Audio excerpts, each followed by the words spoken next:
नमस्कार. चविष्ट रेसिपीजमध्ये मी सुषमा पोद्दार तुम्हा सर्वांचं मनापासून स्वागत करते. आज आपण करणार आहोत कैरीची कढी. आपण नेहमी ताकाची कढी करतो, पण आज आपण कैरीची कढी करूयात. याकरता मी काय केलं आहे, ही तोतापुरी कैरी घेतली, ह्याचं हे साल काढून टाकलं आणि ह्याच्या फोडी करून घेतलेल्या आहेत. हे आहे 2 चमचे बेसन पीठ, ह्या 5-6 पकड्या लसणाच्या, 2-3 मिरच्या, आल्याचा तुकडा आणि जिरं घेतलेलं आहे. तर आपण ही कैरीचे तुकडे आणि बेसन ह्याची बारीक पेस्ट करून घेणार आहोत आणि लसूण, आलं, हिरव्या मिरच्या, जिरे हे देखील मिक्सरमधून वाटून घेणार आहोत. आता आपण आलं, लसूण, मिरची आणि जिरं मिक्सरमधून बारीक वाटून घेऊया. आता हे आपण आलं, लसूण, मिरची आणि जिरं वाटून घेतलेलं आहे. आता ह्याच मिक्सरच्या भांड्यामध्ये मी कैरीच्या फोडी टाकल्या आहे. त्याच्यामध्ये टाकूयात बेसन आणि पाणी घालून आपण हे बारीक वाटून घेणार आहोत. आता हे कैरी आणि बेसन छान वाटून घेतलेलं आहे बारीक असं. आता यामध्ये मी पाणी टाकते, कारण आपल्याला कढी पातळ करायची आहे.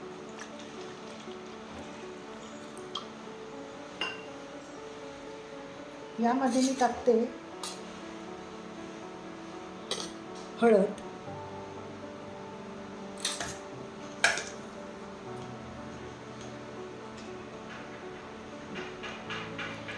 मीठ टाकते आणि आपण यामध्ये गूळ घालूया.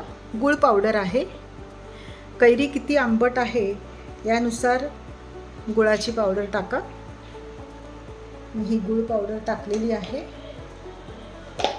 आणि थोडीशी अर्धा चमचा धणेपूड मी यामध्ये टाकते.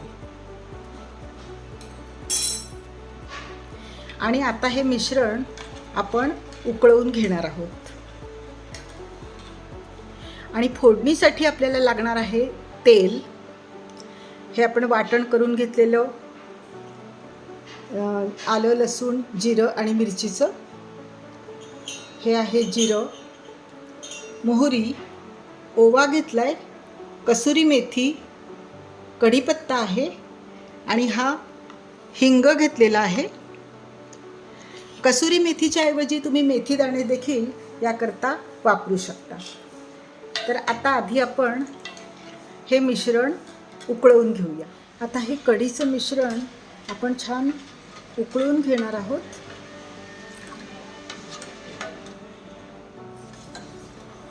आता ह्या कढीला उकळी येते.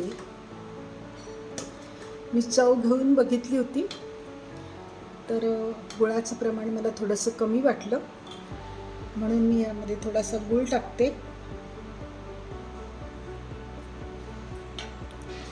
कैरी किती आंबट आहे आणि कढी किती पातळ आहे यावर मिठाचं आणि गुळाचं प्रमाण ठरवावं. आता छान उकळी आलेली आहे. आपण आता फोडणी करूया. तेल चांगलं गरम झालेलं आहे. आपण यामध्ये टाकूया मोहरी,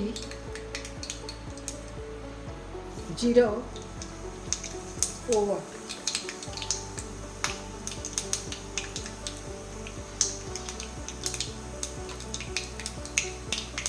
हिंग टाकते,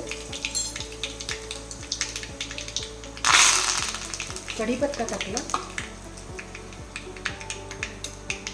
मिरची, आलं, लसूण, जिरं याची पेस्ट टाकलेली आहे.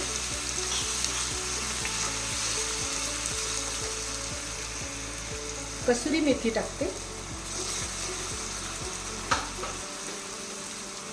मस्त खमंग अशी फोडणी. आता ही फोडणी आपण ह्या कढीवरती टाकूया.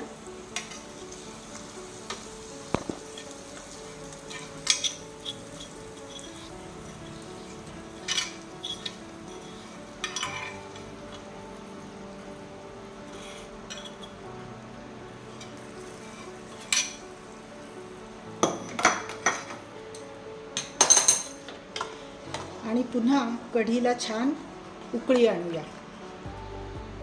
आपली कैरीची कढी छान उकळली आहे. कढी तयार झालेली आहे. आपली मस्तपैकी आंबट गोड चवीची कैरीची कढी तयार झालेली आहे.